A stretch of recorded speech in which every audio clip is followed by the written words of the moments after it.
At 8:15 a.m. on November 11, 1926, a gang of laborers in Hydro, Oklahoma poured the last cubic yard of concrete on a two-lane stretch of highway. The road was soon to be designated U.S. Route 66.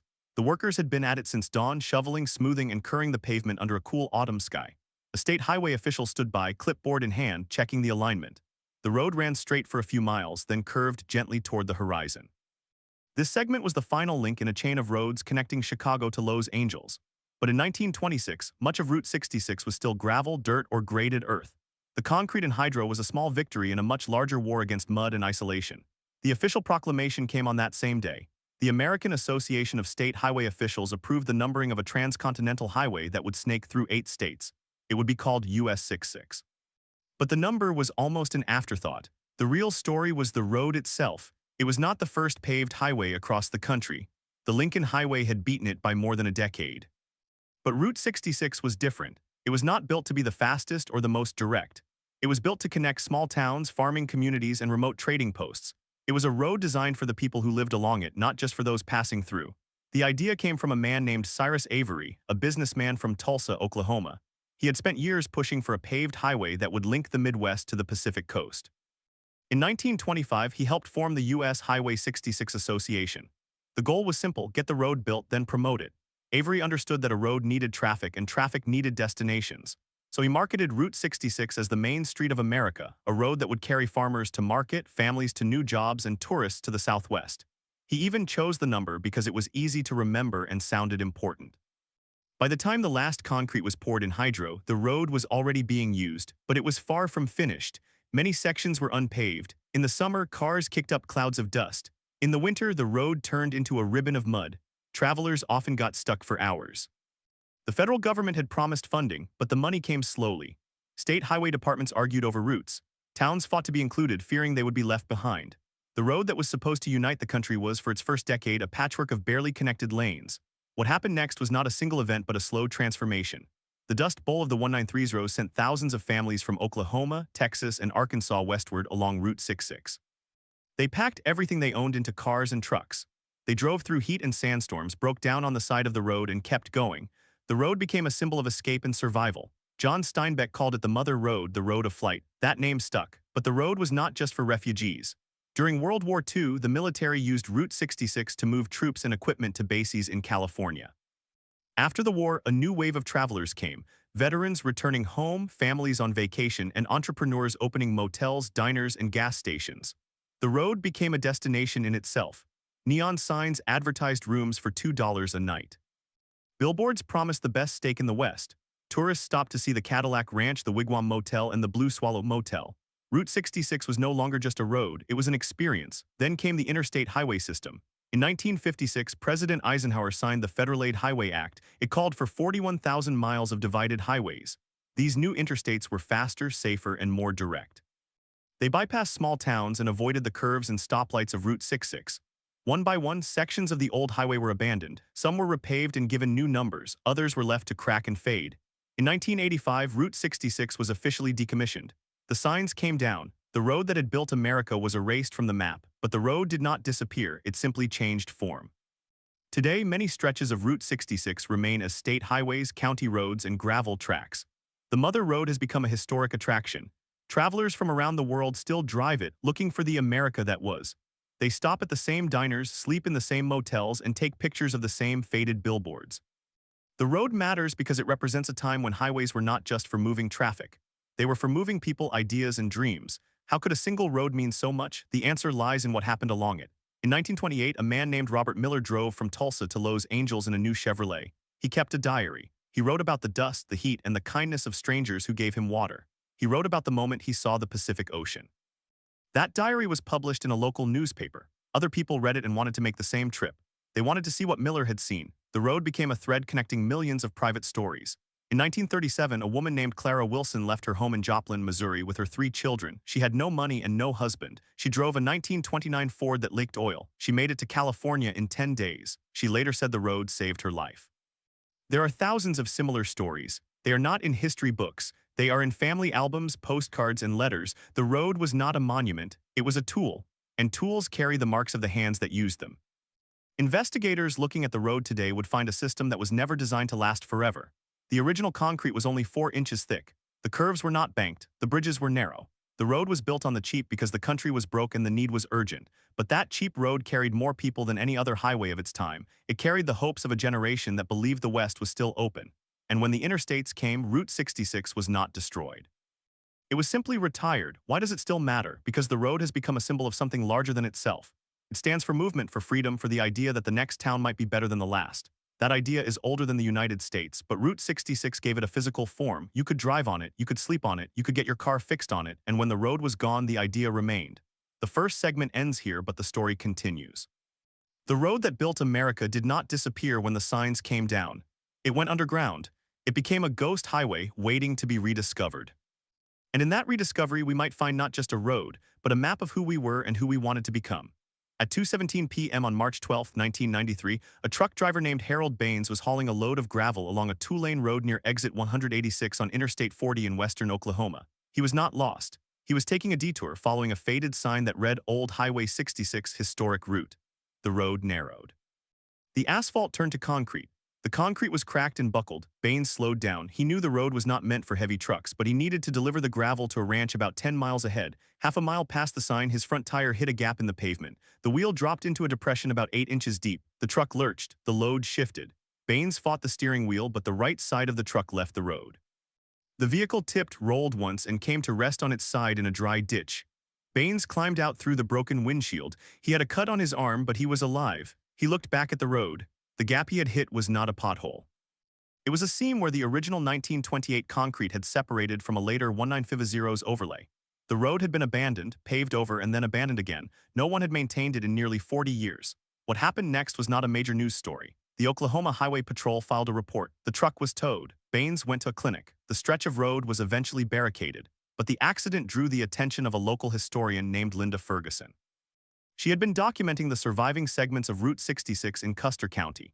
She visited the site and took photographs. She measured the concrete thickness. She noted the type of rebar used. She later wrote a paper on the structural evolution of highway construction in the American Midwest. But even she could not explain why that particular seam had failed so suddenly.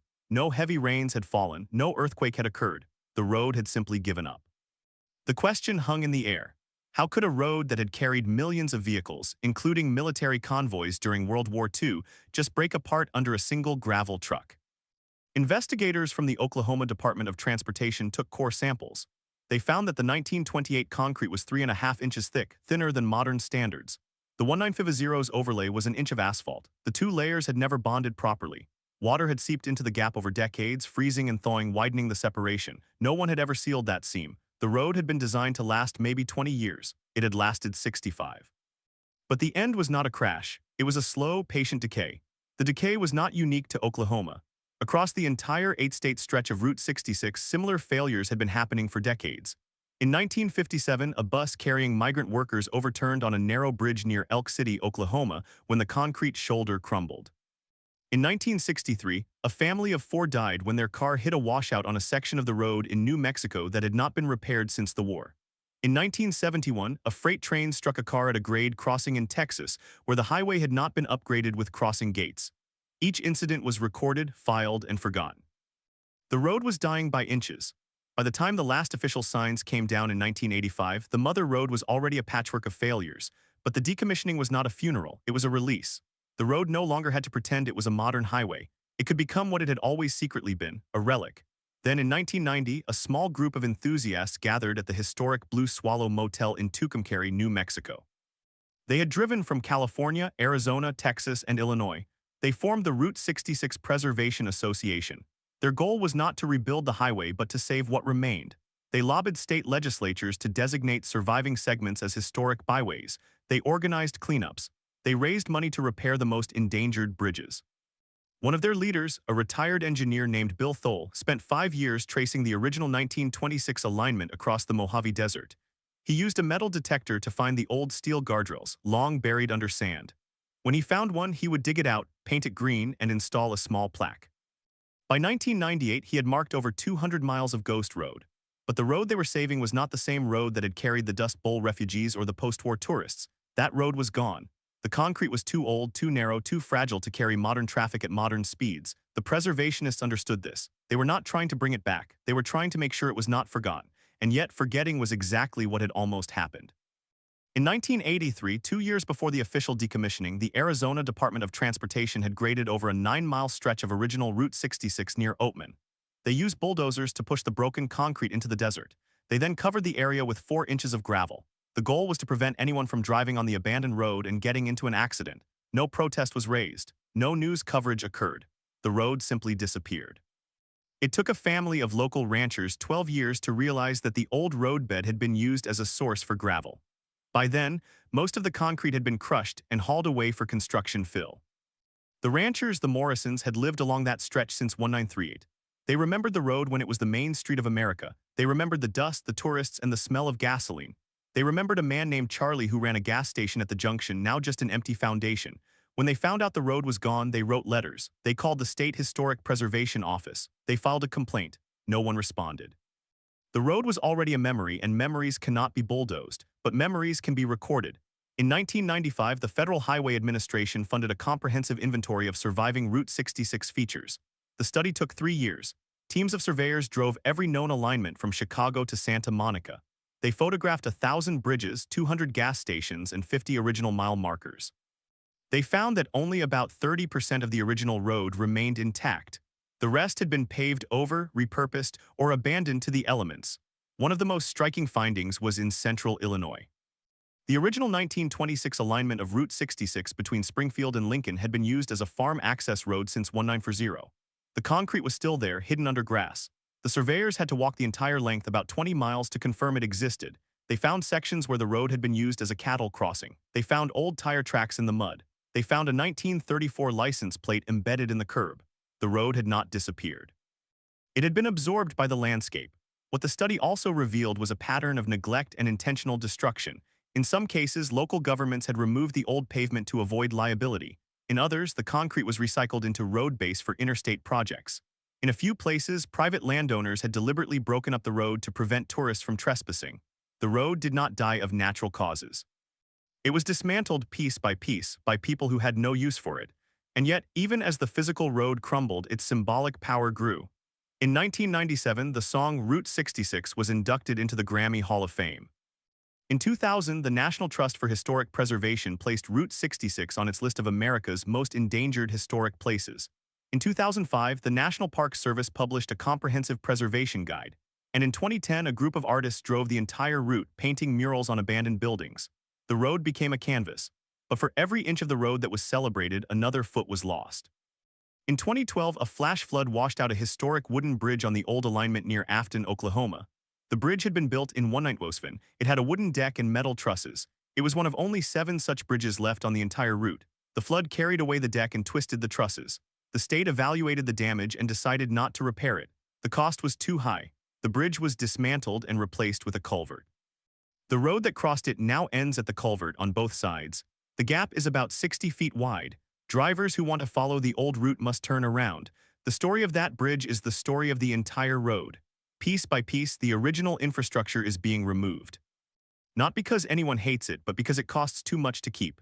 The preservationists are fighting a battle against time, weather, and budgets. They have won some battles, but they cannot win the war. The road will eventually be gone, reduced to fragments in museums and photographs in archives. What remains is the idea, and the idea is what keeps the road alive in a different form. In 1999, a couple from Germany named Klaus and Helga Schmidt drove the entire length of the surviving Route 66 in a rented RV. They kept a blog. They posted photos of every diner, motel, and gas station they found. Their blog became a travel guide. Other Europeans followed.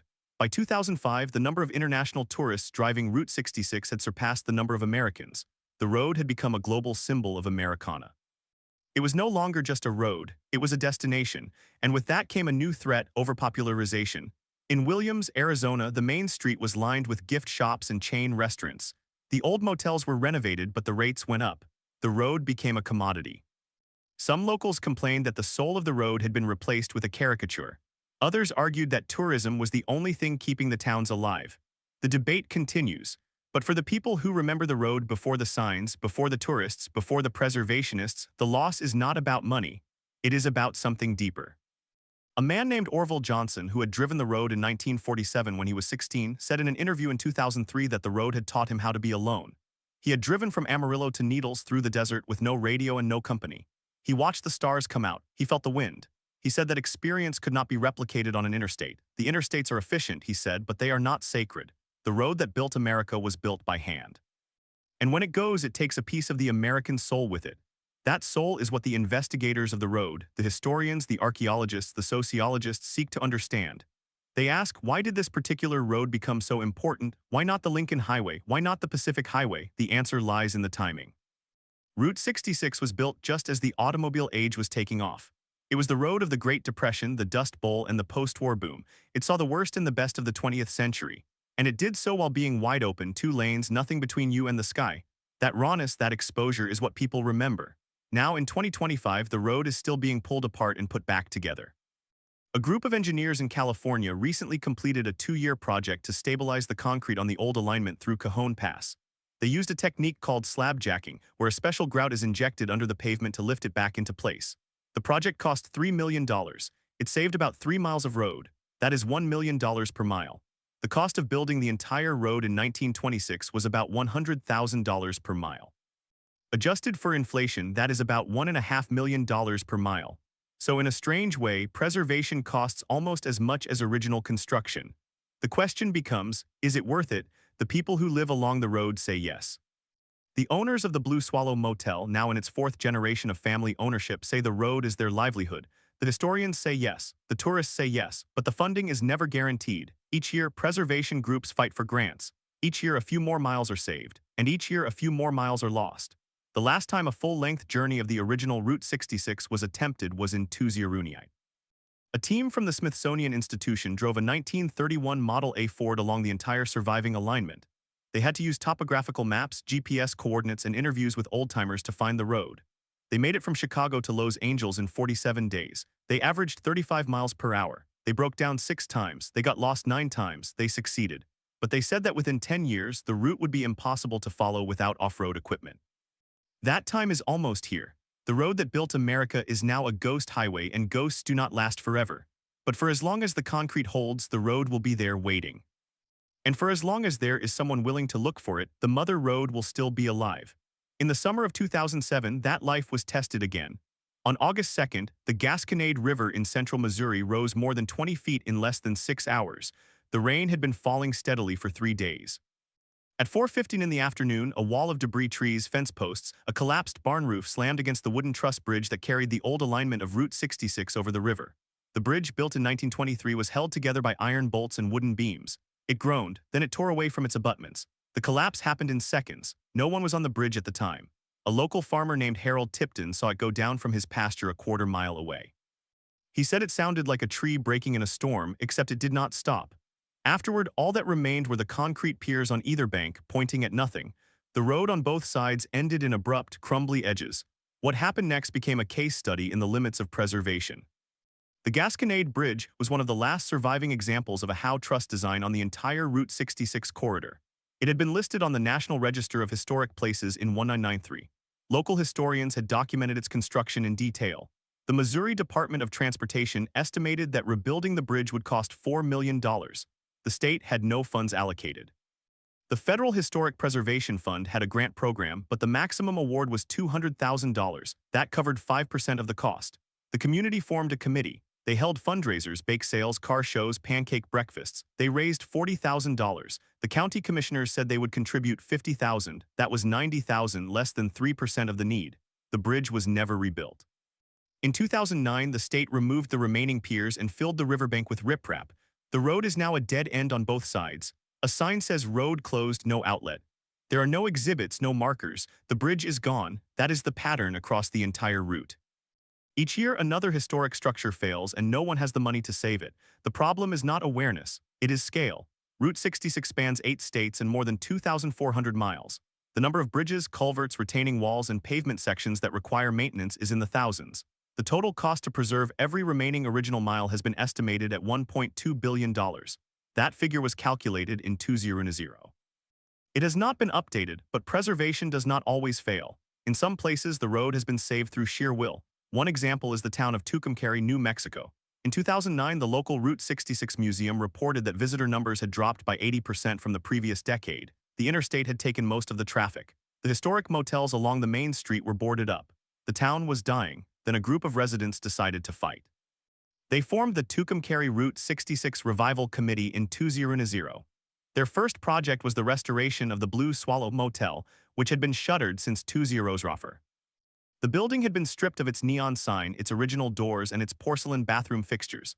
The committee applied for a federal grant through the National Park Service's Route 66 Corridor Preservation Program. They received $150,000. They matched it with local donations and volunteer labor. The roof was replaced. The neon was rebuilt. The original blue porcelain fixtures were tracked down from a salvage yard in Kansas.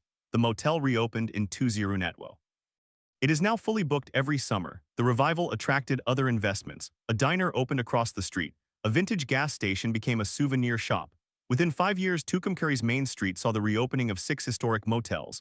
Total private investment exceeded $5 million. The Revival Committee did not save the entire road. They saved a 6-block stretch, but that stretch is enough. The Blue Swallow story is often repeated by preservationists as proof that the road can be saved, but the same effort cannot be applied everywhere. The condition of the road varies enormously from state to state. In Arizona, the state government has formally adopted a portion of the original alignment through the Kingman area as a historic byway. It is maintained by the Arizona Department of Transportation. Signs direct drivers to the old road. The pavement is decent. In Texas, by contrast, large sections of the original pavement have been allowed to decay into gravel. The state does not provide any funding for Route 66 specific maintenance. If a bridge fails, it is removed. If a culvert collapses, it is filled in. The road that built America is not one road. It is a collection of fragments held together by memory and maps, and the memory is fading. In 2018, the Oklahoma Historical Society conducted interviews with elderly residents who had lived along the route in the 193's rows. They found that the number of living witnesses was down to about 50 individuals. By 2025, that number is fewer than a dozen. The personal stories are being lost. One of those stories came from a woman named Ruby Bates, who was born in 1927 in a small house near the road outside Veneta, Oklahoma. She remembered her father running a filling station that sold gasoline for 15 cents a gallon. She remembered the Dust Bowl migrants passing through, their cars loaded with furniture and children. She remembered that her mother would cook extra meals and hand them out to families who looked hungry. She said the road was never just pavement. It was a place where people helped each other. She died in 2019. The filling station is still standing, but the windows are broken and the roof has collapsed. The road in front of it is still the original 1926 concrete, cracked and heaved by tree roots. The weeds have grown through the cracks. It is possible to walk on it, but barely. The question becomes, why does any of this matter? The interstate system works. It is faster and safer. The old road is bumpy, narrow, and inefficient. There is no practical reason to preserve it. The answer lies in what the road represents. It is the physical embodiment of an era when movement meant freedom, when a family could pack everything into a car and drive to a new life. It is a monument to the American belief that the road ahead is always open. That belief is harder to maintain now. The interstates are crowded, fuel costs are higher. The romance of the open road has been replaced by traffic jams and toll booths. But when someone drives a few miles on the surviving stretches of Route 66, they feel something different. The road is narrow. The curves are sharp. The speed limit is 45. There are no median barriers. The road forces you to slow down. It forces you to look at the landscape. It forces you to be present. That experience is what preservationists are trying to protect. But protecting an experience is harder than protecting a bridge. The bridge can be rebuilt. The experience depends on context. If the road is surrounded by strip malls and billboards, it loses its authenticity. If the road is overrun with tourists, it loses its solitude. The balance is delicate. In 2022, the National Park Service published a comprehensive survey of the entire route. The report was over 600 pages. It identified 67 high-priority preservation sites. These included bridges, tunnels, gas stations, motels, and diners. The estimated cost to stabilize these 67 sites was $42 million. As of 2025, less than $10 million had been raised through grants, donations, and state funding. $32 million remains unfunded. Some of those sites are now beyond saving. The historic filling station in Odell, Illinois, collapsed in a snowstorm in January 2024. The owner had been trying to sell it for years. No buyer came forward. The building was demolished by the county in March. The original pumps were removed and sold on eBay. The road is disappearing in plain sight, but it is also being reborn in different forms. In 2023, a virtual reality project called Route 66, the full drive, was launched. It uses historical photographs, LiDAR scans, and computer modeling to reconstruct the entire 1926 alignment as a digital simulation. Users can wear a VR headset and drive the road as it looked in 1940. The project cost $4 million. It has been downloaded over 1 million times. For many young people, this will be the only way they ever see the road. Is that enough? The people who actually drove the road say no. They say the digital version lacks the smell of creosote, the weight of humidity, the sound of gravel crunching under tires. They are right, but the digital version may be the only version that survives. In 2024, a team of archaeologists from the University of New Mexico conducted a survey of the original alignment between Santa Rosa and Moriarty. They used ground-penetrating radar to locate the old pavement under the asphalt that was laid in 1957. They found that the original concrete was still intact, about 6 inches below the surface. They recommended that the state consider removing the later pavement and exposing the original road as a historical feature. The state declined. The cost was $3 million. They said the money could be better spent maintaining bridges that are still in use. The old road remains buried. It may be excavated one day or it may be left in the ground for centuries. Either way, it exists waiting. The road that built America is not gone. It is underground, underwater, under grass. It is in museums and photographs and stories. It is in the memory of the last people who drove it when it was whole. And when they are gone, it will still be there in the fragments that remain, stubbornly refusing to disappear. In the town of Galena, Kansas, a section of the original road runs behind the town's only grocery store. The pavement is crumbling. The locals use it as a parking lot. A sign was placed in 1998 identifying it as original Route 66. The sign has been shot at by vandals. The bullet holes are still visible, but the road is still there. And as long as even 1 foot of concrete remains, the mother road is not dead. But the road is still there. And as long as even 1 foot of concrete remains, the mother road is not dead. At 3:17 p.m. on the 21st of September 2019, a dump truck carrying a full load of gravel crossed the historic Pony Creek Bridge on Old Route 66 just east of Afton, Oklahoma. The bridge had been built in 1926, the same year the route was designated. It was a narrow, single-lane concrete arch bridge only 12 feet wide. The truck was wider. The driver misjudged the clearance. The right rear wheel broke through the edge of the deck. The truck tipped sideways. The bridge structure cracked. No one was killed, but the bridge was severely damaged. What happened in the minutes after? The driver climbed out of the cab and called his dispatcher. A local farmer living 200 feet away heard the noise and came outside. He saw the truck leaning at a dangerous angle, the bridge deck sagging. He called the county sheriff.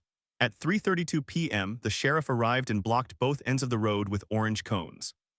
At 4:15 p.m., an engineer from the Oklahoma Department of Transportation arrived. He examined the bridge from underneath. He found that the concrete arch had a long crack running from the abutment to the center. The rebar inside was exposed and bent. He told the sheriff that the bridge was unstable. It could collapse under its own weight. The bridge was closed indefinitely. No one argued. The Pony Creek Bridge had been listed on the National Register of Historic Places since 2003.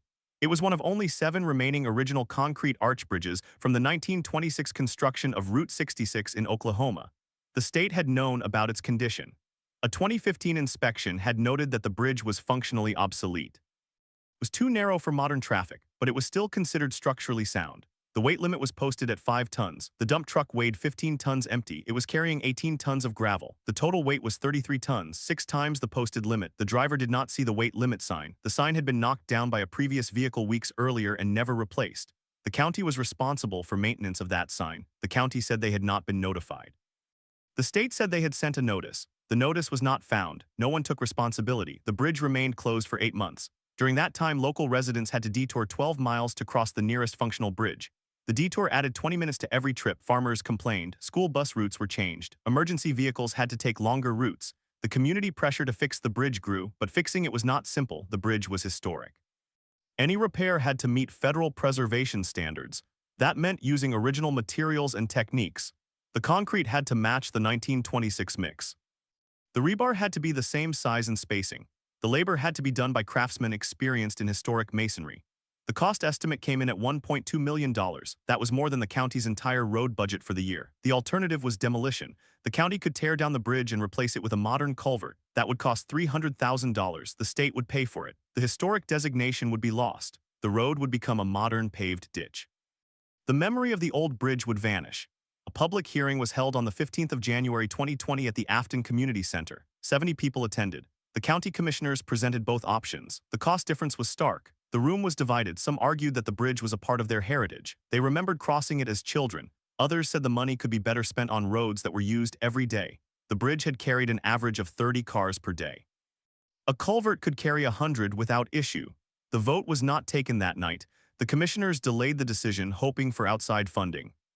They applied for a historic preservation grant from the federal government. The grant program had a deadline of March 31st. The application was submitted on March 30th. On June 15th, the grant was denied. The reason given was that the bridge was not in a designated historic district. The application had been mishandled. The county had not provided the correct documentation. The bridge sat closed for another year. Weeds grew through the cracks. The truck's tire marks remained on the deck.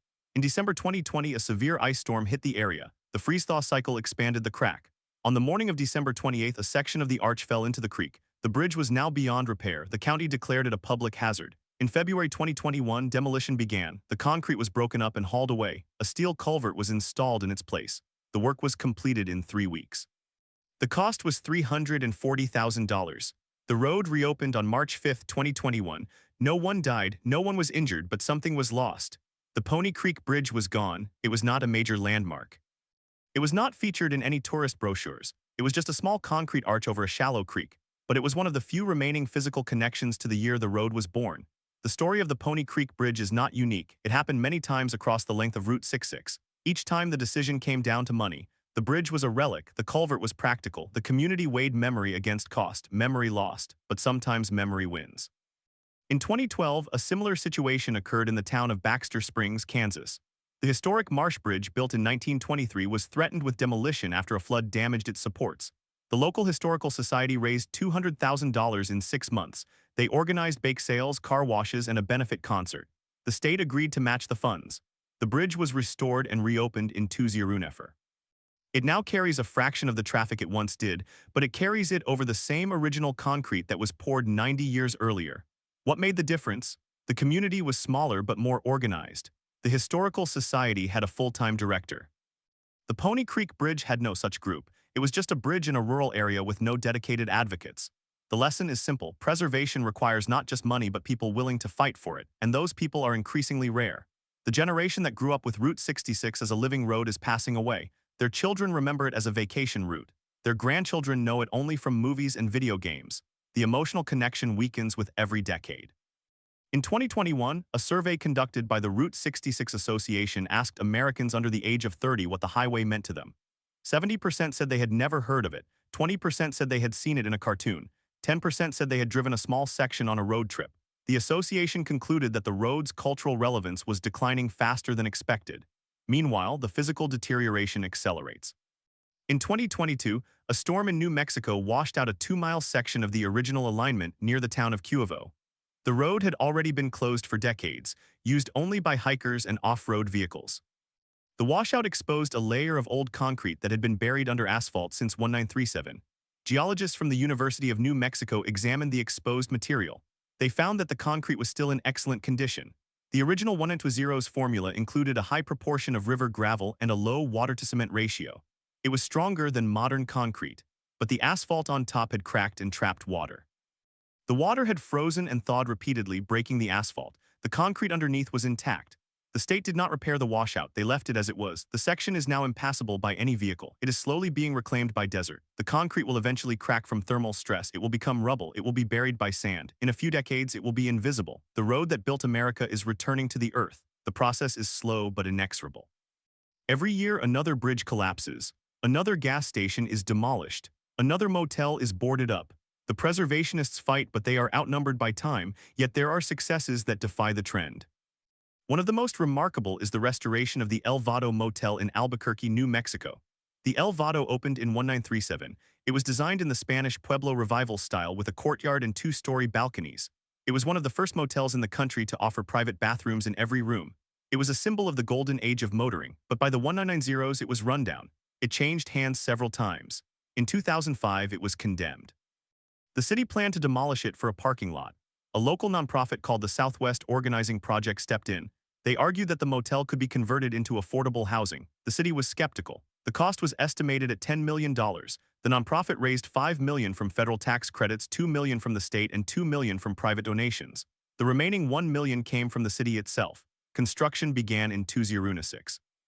The restoration was meticulous. Original tile floors were preserved. The neon sign was rebuilt using the original mold. The courtyard was replanted with native species. The rooms were modernized but kept the original door frames and windows. The motel reopened in 2018 as a mixed-use development. The ground floor had a coffee shop and a small museum. The upper floors had 42 apartments for low-income residents. The units rented for $400 per month. The waiting list was over 300 names. The El Vado is now a model for preserving Route 66 architecture while serving a practical need. It is not a tourist attraction. It is a home. The people who live there walk across the same courtyard that travelers walked through in 1938. They sit on the same benches, they touch the same adobe walls. The road continues to provide shelter even if the road itself is no longer the main route. But the El Vado is an exception. Most historic motels cannot be converted to housing. The costs are too high, the zoning regulations are too strict, the parking requirements are impossible. Many sit empty, waiting for a developer who never comes. In 2023, the National Trust for Historic Preservation published a study of motel conversion projects across the United States. They found that only 12 Route 66 motels had been successfully converted to housing or commercial use. The total number of surviving historic motels on the road was estimated at 240. That means only 5% had been saved. The rest were either abandoned, demolished, or in a state of severe disrepair. The study also found that the average cost to restore a historic motel was $3 million. The average cost to demolish and build a new structure was $1.5 million. The economic incentive is against preservation. The market does not value history, so why do people continue to try? Because the road is not just a road, it is a story, and stories have value beyond dollars. In the spring of 2024, a young woman named Carla Mendez drove from Chicago to Santa Monica on the surviving sections of Route 66. She was 24 years old. She had grown up in Los Angeles and had never heard of the highway until she took a college course on American history. She bought a used Toyota Corolla, packed a tent, and drove east. She spent 3 weeks on the road. She visited the Gemini Giant. She slept at the Blue Swallow. She ate at the Rock Cafe. She took photographs at every surviving bridge. She later wrote a blog post about her trip. She said the road taught her something about time. She wrote that the interstate is designed to make you forget where you are, but Route 66 forces you to remember. It forces you to see the decay and the beauty. It forces you to imagine the people who came before. Her blog post was shared over 10,000 times. It caught the attention of a documentary filmmaker. Film about her journey is now in production. The title is The Last Drive. Carla is not alone. Every year, a small but growing number of young people discover the road. They come from Europe, Asia, Australia. They come because they saw it in a video game or a movie. They come because they heard it was disappearing. They come because they want to see something real before it is gone. They are the new pilgrims. They drive the same miles that the migrants drove in the 193's rows. They stop at the same gas stations. They sleep in the same motels. They feel the same wind. The road that built America is not dead. It is dying, but it is not dead. And as long as people like Carla keep driving it, keep looking for it, keep telling its story, the mother road will survive. Not as a highway, not as a route, but as a memory, and sometimes memory is enough. At 8:30 a.m. on the 11th of June 2025, a small group of volunteers gathered at the site of the old Pony Creek Bridge in Afton, Oklahoma. They were from the local historical society. They had raised $3,000 to install a plaque. The plaque was made of bronze. It read, Pony Creek Bridge 192620, a part of Route 66, remembered. They placed the plaque on a concrete boulder that had been saved from the demolition. The boulder sat on the side of the new culvert. The county had allowed them to keep it. The volunteers stood in a semicircle. A few of them held photographs of the bridge as it had been. A woman in her 70s who had crossed the bridge every day as a child spoke for 2 minutes. She said the bridge was where she learned to drive. She said she cried when it was torn down. She said the plaque helps, but it is not the same. She was right. The plaque is not the bridge, but it is a marker. It is a sign that something important happened here. It is a reminder that the road is not just pavement. It is the people who used it. And as long as the people remember, the road will never truly die. The ceremony ended at 8:52 a.m. The volunteers took one last group photograph. They shook hands. They got into their cars. They drove away. And the road, what remained of it, sat silent under the Oklahoma sun, waiting. At 10:15 a.m. on the 14th of July 2024, a demolition crew arrived at the site of the old Wagon Wheel Motel in Cuba, Missouri. The motel had been closed for 11 years. The roof had collapsed in 2 places. The neon sign had been removed and sold to a collector in Japan. The city had declared the structure a public safety hazard. The owner, who had inherited the property from his father, had no money for repairs. He signed the demolition order in March. The crew worked for 3 days. By the evening of the 17th, the wagon wheel was a pile of rubble. The debris was loaded into dump trucks and hauled to a landfill. Nothing remained except a concrete slab and a few shattered pieces of tile. What happened to the wagon wheel is not unusual. It happens dozens of times each year along the surviving segments of Route 66. But the wagon wheel had a history that made its loss particularly painful for preservationists. It was the site where the poet Jack Kerouac had stayed in 1947 during his first cross-country trip that would later inspire On the Road. He had written about the motel in his journals, describing the neon glow as a beacon in the dark. He had eaten at the diner next door, which had closed in 1998. He had walked the highway at midnight listening to the trucks. The motel was not just a building, it was a literary landmark. The demolition was not reported in national news. A local newspaper ran a brief article on page 3. The article mentioned the Kerouac connection in the final paragraph. It was read by a few hundred people. No one protested. No one picketed. The city council had already approved the demolition 6 months earlier. The hearing had lasted 12 minutes. No one had spoken in opposition. The preservation community learned of the demolition 3 weeks later, when a researcher from the Route 66 Association visited Cuba and found the empty lot. The association issued a statement expressing regret. The statement was shared on social media. It received 47 likes. How could this have happened? The answer is simple and brutal. Preservation requires money. The wagon wheel needed a new roof, a new electrical system, new plumbing, and new foundation work. The total cost was estimated at $800,000. The motel had 16 rooms. Even if fully renovated, the maximum nightly rate in Cuba, Missouri was $95. The owner would never recoup the investment. The market did not support preservation. The history did not matter to the spreadsheet. The same equation plays out across the entire length of the road. In 2023, the National Park Service released a comprehensive survey of Route 66 historic resources. They identified 3,422 individual structures built between 1926 and 1970. Of those, 611 had been demolished or moved since the survey began in 1995. That is nearly 18% in less than 30 years. At the current rate, another 500 structures will be gone by 2040. By 2050, the road may have only a fraction of its original built environment. The survey also found something else. The structures that survive are not necessarily the most historically significant. They are the ones that found a second use. The ones that became something else. The ones that evolved. In Shamrock, Texas, the Tower Station in U-Drop-In closed as a gas station in 1990. The building sat empty for a decade. In 2003, the city of Shamrock purchased it for $1. They raised $400,000 from state grants and private donations. They restored the Art Deco facade, replaced the roof, and installed new electrical systems. The building reopened as a visitor center and museum. Today, it attracts 20,000 visitors per year. It employs 2 full-time staff. It hosts an annual car show that brings in another 10,000 people. The Tower Station is now the economic anchor of downtown Shamrock. But Shamrock is the exception.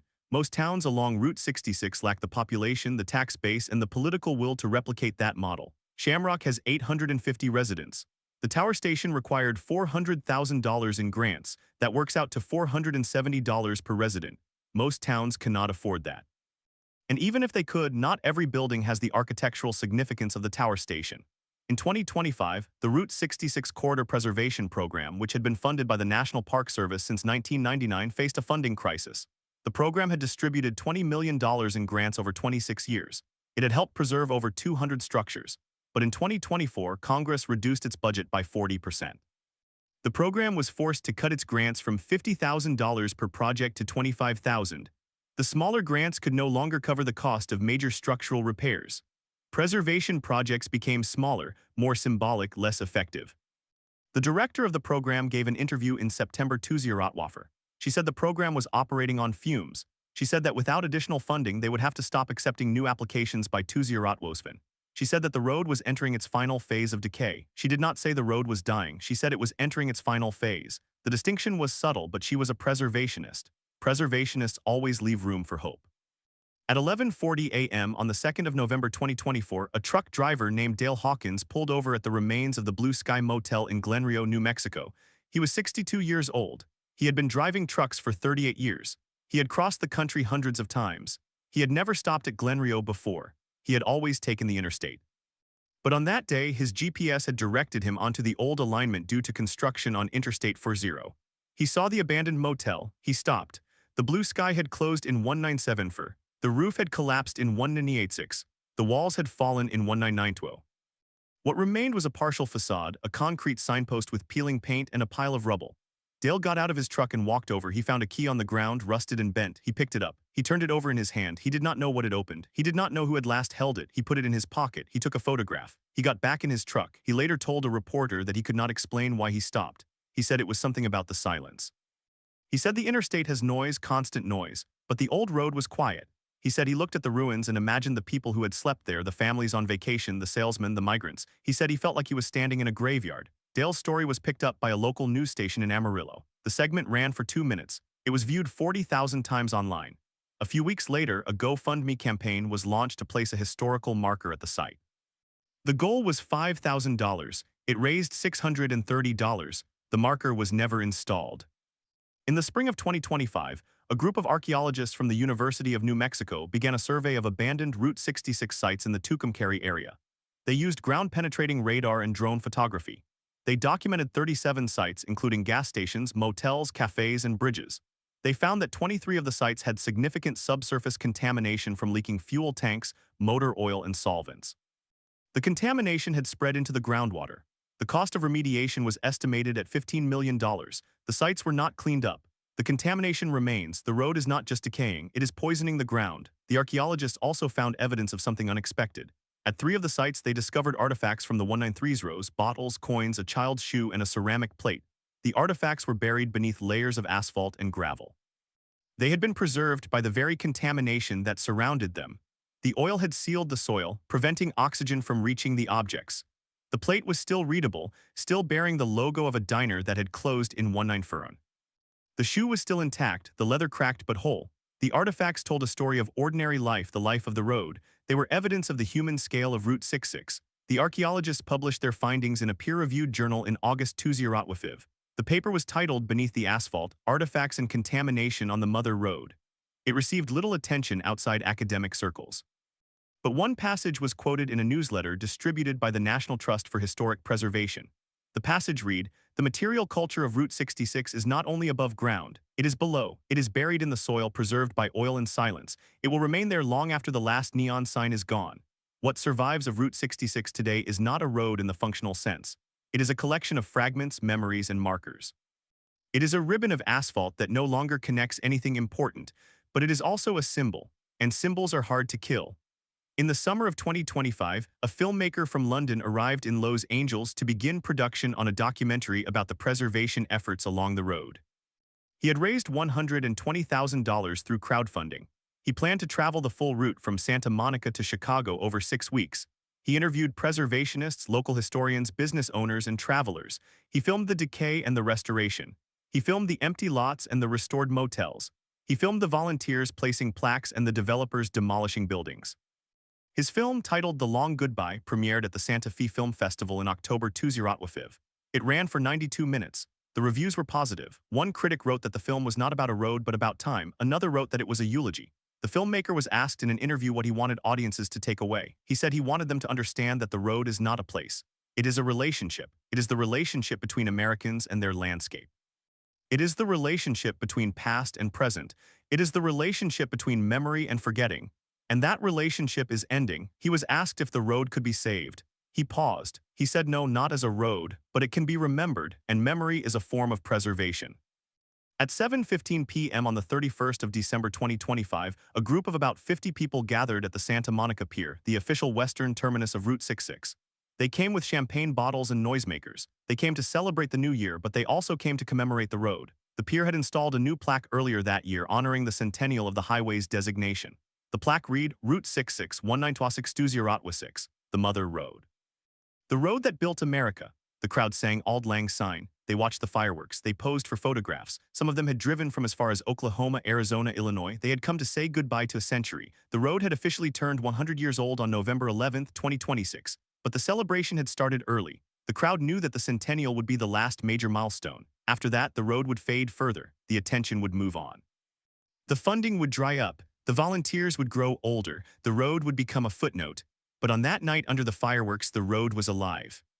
The neon of the pier reflected on the water. The cars honked. The people cheered, and the road, battered and broken, stood silent beneath them. It had built a nation. It had carried a generation to the promised land. It had witnessed joy and despair, hope and ruin. It had been celebrated in song and story. It had been abandoned and forgot. It had been remembered and mourned.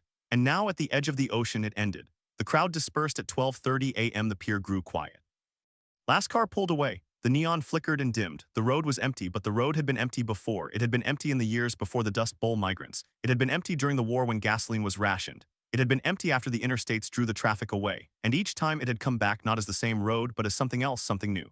The road that built America is not done building. It is just building something different now. It is building memory.